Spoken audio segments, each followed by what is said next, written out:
shit, Jake.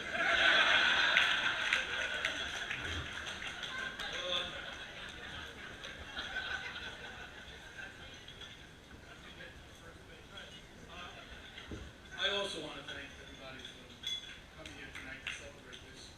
I know people came from far away, LA, Chicago, Boca, Cobble Hill. It means a lot to me.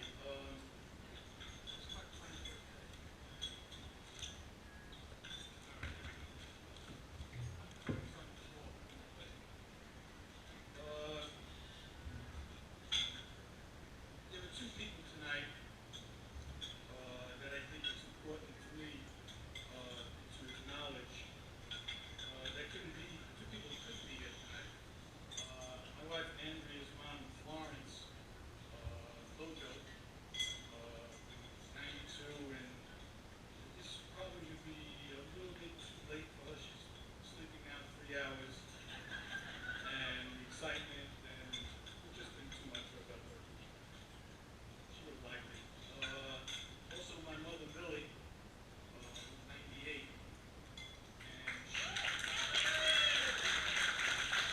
and she couldn't make it because she's 98. But if my mom was here, and sometime during the evening, she'd start to clean her glass and raise her hand and say, I started this all. And when she first started to do that, I said to her, my brother and I would get a little weirded out, you know, thought she might be a floozy, something like that. But after a while, we realized where she was coming from with regards to that. But the truth is that there are 4 women who directly and indirectly are the reason why we're here tonight. And in honor of those 2 women who could not be here tonight, I would like 2 women, those 2 grandmothers who are here, Grandma Ruth and Grandma Sherry, please stand up. And if everyone else would please give them some applause.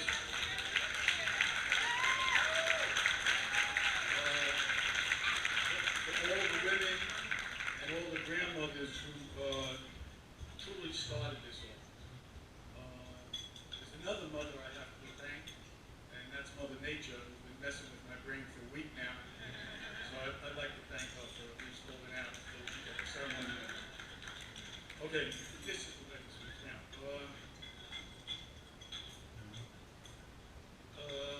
This wedding was a joint effort, especially what we're enjoying tonight. It was a joint effort. Jesse and I smoked a joint, and Jake and Andrew put in all the effort.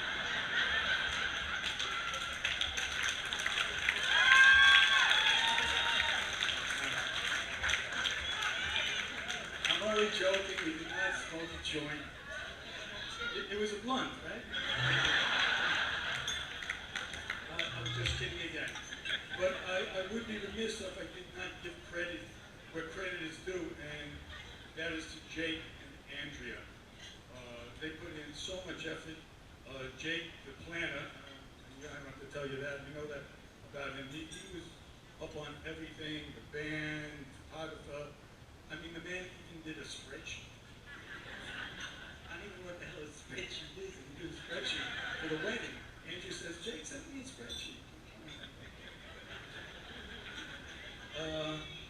But to my wife, Andrea, wow. So much thought, so much energy, and much more that she put into this that we're sharing tonight. It will be nice to have her back and her front.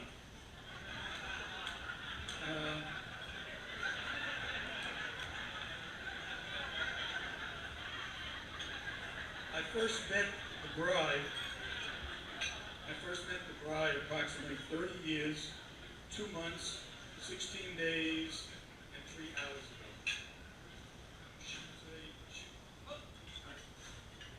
She was a special delivery gift, delivered literally by my beautiful wife. Although in all honesty, she looks much better tonight. this gift, a little baby girl we named Jessica Emma. What was great was that she came pre-assembled. And if anybody knows that, for me that was a real plus.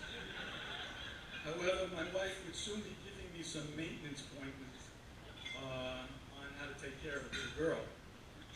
My first impression upon arrival was how gorgeous and perfect she looked. Daddy now had a little girl, but only for a very short time. In no time, my little girl became something much, much better. She became my Jess. A spitfire, as tough as nails, but a caring and loving person. An athlete extraordinaire, a comedian, and a sweetheart. Trust me, I can go on and on and on about her. But she was a gift that kept on, and still does, kept on giving. And the most important thing that Jess gave me was a lesson in life, a lesson that I should have known already. Within the first minute of her arrival, she taught me that the heart can never be full, that the heart just grows and makes more room and continues to grow as we bring more loved ones into our lives. And I loved her from the minute that I saw her. And if we are lucky and we like the person we love, then our hearts become stronger as well. And I like Jess a lot. And because of what she taught me that first minute, my heart is large. Because I like her so much, my heart is strong. But Jess is also wise. In the Talmud, the book of Jewish law and tradition, it states that the highest form of wisdom is kindness. And anybody who knows Jess knows that Jess is a kind person. And now Jess shows that she's wise enough to bring Jake into her life and kind enough to bring him into ours. Once again, our hearts grew and grew stronger because of her and because of the person that Jake is. I first met Jake exactly 6.5, 7 years ago, and my first impression was, this is one handsome young man. As I got to know him better, other adjectives and defining nouns came to mind. Reserved, generous, thoughtful, calm, and smart. Jake found himself an extremely attractive, hard-working, fun, brave Jewish girl that doesn't like this shop. That's not smart, that's close to genius. But I must warn my new son-in-law, things do have a tendency to change once the last name changes. But the most important descriptive word to me was caring. I always spoke to Jess about being able to take care of oneself, and she can. But there was a period of time in her life when having another person nearby to take care of her was needed, and there was Jake, giving her, as Bob Dylan would sing, shelter from the storm. It was at this point I realized what a good man Jake Cohn is. It was at this point that I began to think this could be the man for her. For my wife, that decision had already been made. Once Jake got all her clothes dry cleaned, it was a no-brainer. All I heard from now on was, when is he going to put a ring on it? When is he going to put a ring on it? And I realized that I had married Beyonce's mother. Now, they say a daughter marries a man that reminds her of her father. So right now, I'm looking pretty damn good. But Jake and I do share some things in common. We both like to cook, both like to try new foods, we both root for the Mets and Jets, we both have great hair products, great hair products. But most important, we both love my Jess. But now she is his Jess, and I do not have a problem with him being the man in a life. Because in Yiddish, the most flattering word you can describe someone with is the word mensch. And Jay Cohn is a mensch. And this mensch is now the one who would take care of my Jess. If you would ask me how I feel about that, I will tell you I feel just great. I could not have chosen a better man.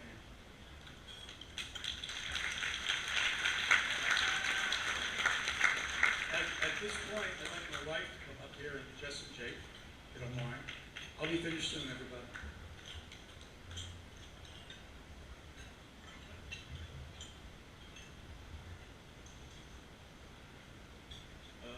Andrea and I celebrated our 35th wedding anniversary this past week.